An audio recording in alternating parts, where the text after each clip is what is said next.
ပိုင်စီရဲတုံးကိုသမတ်စင်ကမှာစိတ်ဆိုးအောင်လုပ်ခဲ့မိတဲ့လုပ်ရတစ်ခုအပေါ်မှာတောင်းပန်လာတဲ့ဟဲဘီဖြို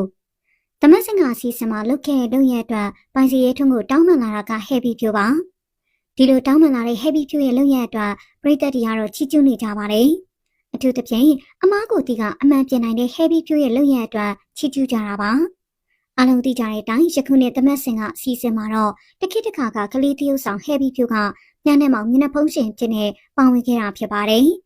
တရုတ်ဆောင်ပိုင်စီရဲထုံးကတော့အစီအစဉ်တင်ဆက်သူ host အနေနဲ့ပါဝင်ခဲ့တာဖြစ်ပါတယ်။သမတ်စင်ကအစီအစဉ်ရဲ့ထုံးစံအရ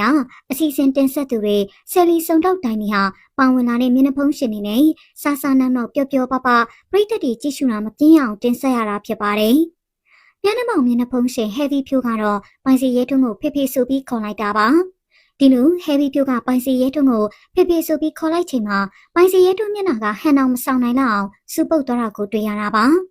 ဒါနဲ့ပိုင်စီရဲထုံးမှာချစ်စရာကောင်းတဲ့သမီးလေးတစ်ယောက်ရှိပါတယ်။အဆိုပါသမီးလေးကိုပိုင်စီရဲထုံးကတိတ်ချစ်တာပါ။ဒီလိုချိန်ဟဲဘီဖြူကရောက်ကမဖေဖေဆိုပြီးခေါ်လိုက်တော့အဖေတယောက်အနေနဲ့စိတ်ဆိုးသွားတာပါ။ဒီလိုအချိန်မှာခုတော့ဟဲဘီဖြူကတိတက်လိမ့်မှာဆိုနဲ့ပိုင်စီရဲထုံးကိုတောင်းပန်ကြောင်းသမတ်စင်ကစီစဉ်ကတာဝန်ရှိသူတွေကပြောခိုင်းလို့ပြောရတာဖြစ်ကြောင်းတောင်းပန်လာတာပါ။ဒီလိုဟဲဘီဖြူရဲ့ပြောစကားကြောင့်လေပရိသတ်တွေကဟဲဘီဖြူရဲ့စိတ်ထားလေးကိုသဘောကျနေကြတာဖြစ်ပါတယ်။ပတ်စံချမ်းသာဖို့တခုအတွက်နဲ့ဘရောမခရိုနီတွေကိုခုတော့မလုပ်ဘူးလို့ပြောလိုက်တဲ့မင်းသမီးမယ်လိုဒီ